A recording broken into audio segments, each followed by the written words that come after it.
Oke, bismillahirrahmanirrahim. Assalamualaikum warahmatullahi wabarakatuh. Assalamualaikum anak-anakku sekalian.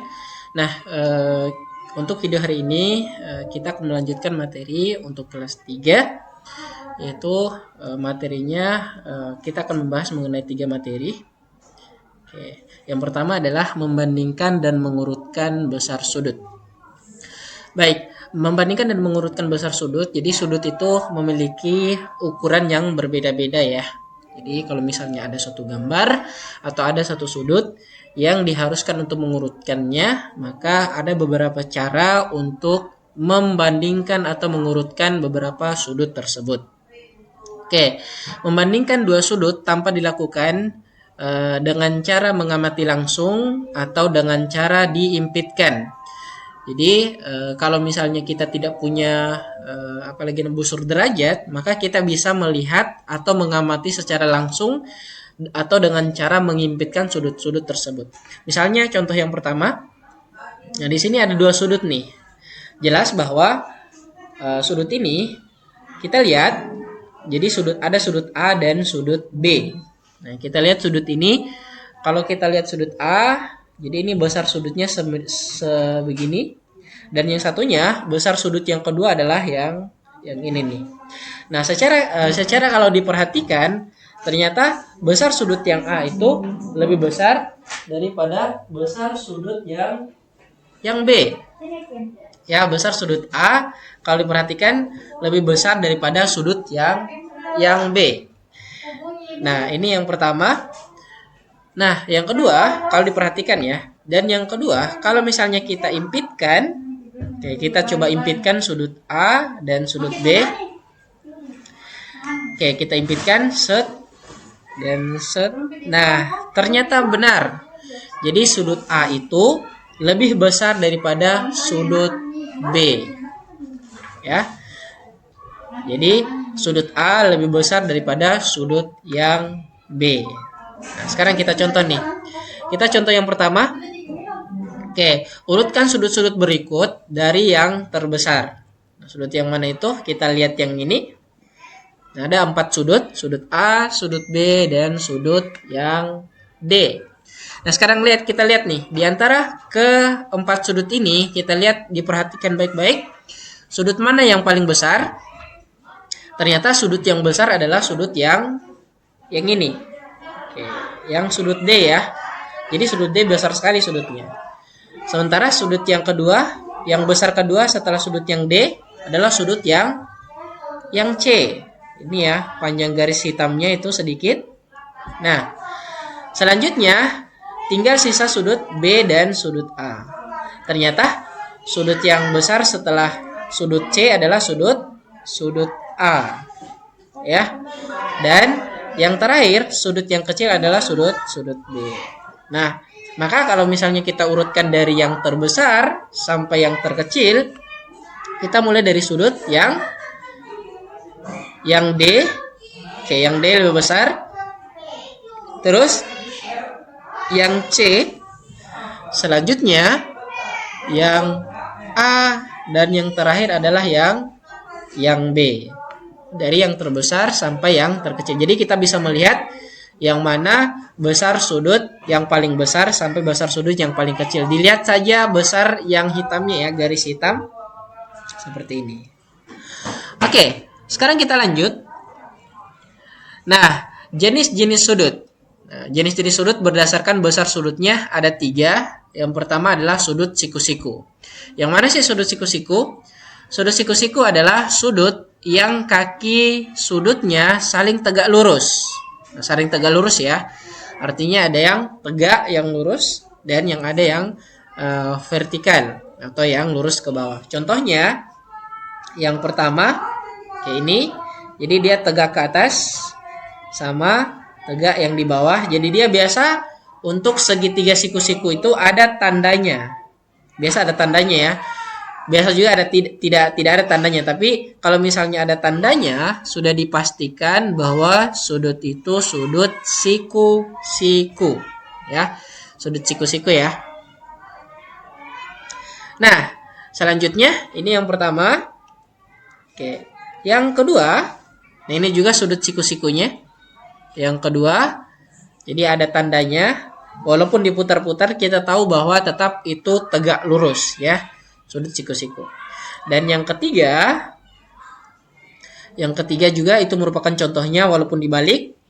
Jadi juga tetap dikatakan sudut siku-siku. Dan yang terakhir, nah seperti ini ya, yang keempat ini merupakan contoh dari sudut siku-siku.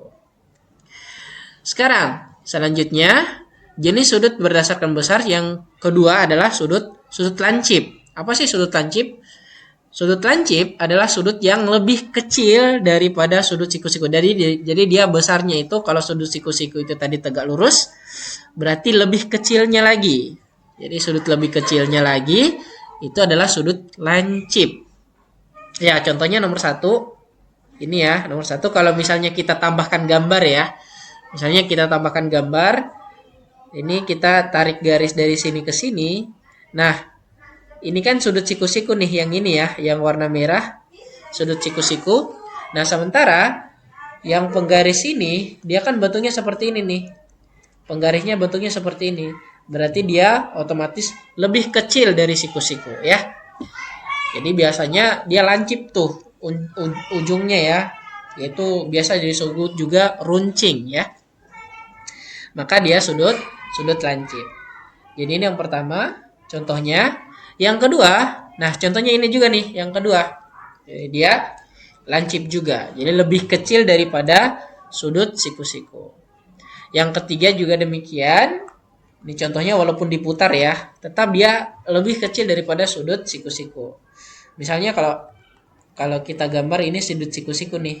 Yang ini yang warna merah, sudut siku-siku, maka dia lebih kecil tuh daripada sudut siku-siku ya. Dan yang keempat juga demikian ya. Oke, ini lebih kecil daripada sudut siku-siku. Sekarang sudut tumpul. Nah, yang ketiga adalah sudut tumpul. Sudut tumpul adalah sudut yang lebih besar daripada sudut siku-siku. Jadi sudut tumpul ya.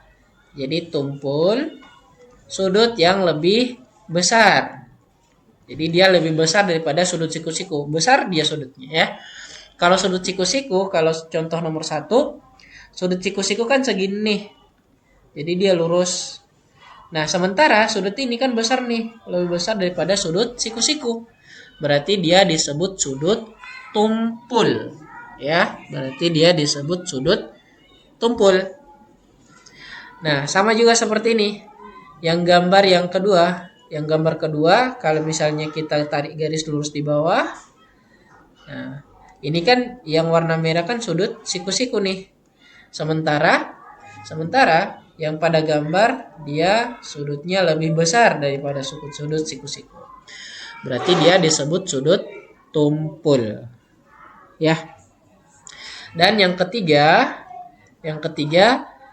jadi ini juga merupakan sudut tumpul. Jadi dia lebih besar daripada sudut siku-siku. Demikian pula juga dengan contoh yang keempat. Baik, sekarang kita lanjut contoh soal yang berkaitan dengan sudut apa sih yang kita mengelompokkan dari sudut-sudut yang diberikan. Kira-kira dia masuk dalam sudut apa? Apakah sudut siku-siku, sudut lancip, atau sudut tumpul? Sekarang ini contohnya nih. Jadi di sini ada segitiga A, B, dan C. Nah, contoh yang pertama adalah sudut A, B, dan C. Jadi ingat penamaan sudut. Jadi yang diperhatikan adalah yang di tengah-tengah namanya ya. Namanya kan A, B, C nih. Berarti yang di tengah-tengahnya adalah B. Berarti sudut yang dimaksud adalah sudut B ya. Jadi di tengah-tengahnya saja yang diperhatikan. Sudut A, B, C berarti di tengah-tengahnya adalah B. Maka sudut yang dimaksud adalah sudut B. Berarti yang ini ya. Oke. Apakah dia sudut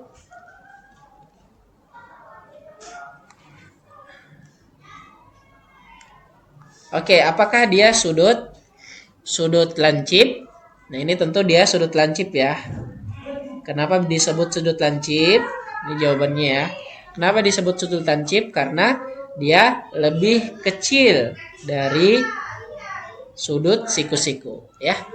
Oke, yang selanjutnya sudut BCA. Coba dilihat BCA, karena di tengahnya adalah huruf C, berarti yang dimaksud sudutnya adalah yang di titik C nih. Di titik C ya. Oke, sudut ini nih. BAC, berarti sudut yang dimaksud adalah sudut C atau di titik C. Maka kita lihat besarnya. Nah, ini sudut apa nih? Yang ini sudut apa? Sudut, ya, jadi dia sudut siku-siku. Ya, jadi sudut BCA merupakan sudut siku-siku. Oke. Sekarang sudut CAB. Sekarang kita lihat sudut CAB. Oke, sudut CAB ya. CAB berarti di tengah-tengahnya adalah titik A. Titik A berarti sudut yang dimaksud adalah ini. Oke, sudut dimaksud adalah ini. Nah, yang di sini ya. Berarti sudutnya merupakan sudut apa? Oke, merupakan sudut lancip juga. Lancip. Oke, jadi itu contohnya ya. Contoh dari yang mana merupakan sudut siku-siku, lancip, atau tumpul. Ternyata sudut BAC itu, atau di titik B, ABC maksudnya, jadi titik B itu adalah sudut lancip. Sementara di BAC atau di titik C adalah sudut siku-siku. Dan yang terakhir sudut CAB atau di titik A, itu sudutnya adalah sudut lancip. Baik, sekarang kita lanjut. Oke, sudut sebagai jarak putar. Apa sih yang dimaksud dengan sudut sebagai jarak putar? Besar sudut dapat dinyatakan sebagai jarak putar yang ditempuh.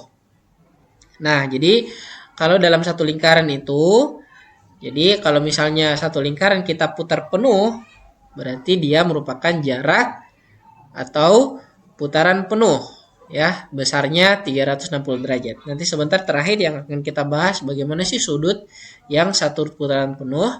Oke, yang pertama dulu, sudut seperempat putaran. Jadi tadi disebut bahwa satu lingkaran itu adalah satu kali putaran penuh. Berarti kalau seperempat putaran bagaimana sih? Nah, seperempat putaran besarnya itu 90 derajat. Nah, sudut seperempat putaran ditunjukkan oleh jarum jam pada pukul 03.00. Bagaimana sih maksudnya? Nah, contohnya seperti ini ya. Nah, ini merupakan 1/4 putaran. Ya, atau seperempat putaran nih. Ini seperempat putaran. Ya. Oke. Atau kalau ditunjuk dalam jarum jam, yaitu tepat pada pukul 03.00. Oke. Yang selanjutnya, sudut seperempat putaran atau sudut setengah putaran ya. Sudut setengah putaran. Setengah putaran. Besar sudut setengah putaran adalah 180 derajat. Oke. Nah, ini ya, setengah putaran itu. Jadi dia seperti ini, setengah putaran. Oke, putarannya cuma setengah lingkaran ya. Jadi putarannya cuma setengah lingkaran. Ya, jadi besarnya adalah 180 derajat. Oke.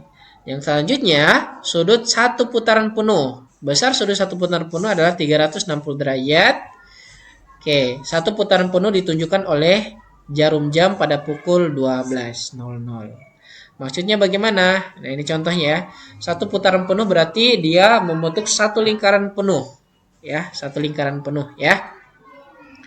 Nah, contoh misalnya nih, untuk memahaminya coba diperhatikan.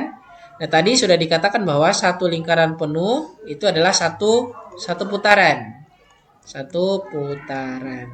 Berarti jadi dari sini terus putar keliling kembali lagi ke titik ini. Jadi itu satu putaran penuh ya.